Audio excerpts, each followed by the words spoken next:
उत्तर दिलेलं आहे ते जे उत्तर आहे ते प्रत्येक देशातल्या प्रत्येक नागरिकासाठी अभिमान आहे आणि तो अभिमान आपल्या पुढच्या पिढीवर आपल्याला रुजवायचा आहे।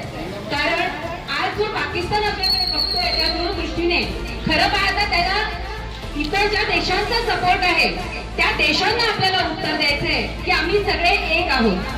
धर्म, भाषा सगळ्या वेगवेगळ्या जरी असल्या तरी भारत हा देश आपल्या पंतप्रधानांच्या सहकार्याने जो जागतिक पातळीवर नाव मिळवत आहे आणि त्याला त्या जगातील काही जे शुभपणे विरोध करतायत त्यांना विरोध करण्यासाठी खऱ्या अर्थाने आज आपण इथे जमलेलो आहोत। आणि म्हणून आज आपण सगळ्यांनी एकत्र येऊन आपल्या पंतप्रधानांच्या पाठीशी उभे राहूया आणि पहलगाम हल्ल्यामध्ये ज्यांनी बेकार असा हल्ला केलेला आहे त्यांचा निषेध इथे नोंदवूया। पुन्हा एकदा आपण भारत मातेच्या आपल्या तिने जे आपल्यासाठी बलिदान केलेलं आहे तसंच आज आपण ही जी रॅली इथून सुरू करून आमच्या सालवड गावामध्ये शिवाजीनगर ही सालवडचाच भाग आहे पण आमच्या सालवड गावाला एक इतिहास आहे। आमच्याकडचे हुतात्मा सुखूर गोविंद मोरे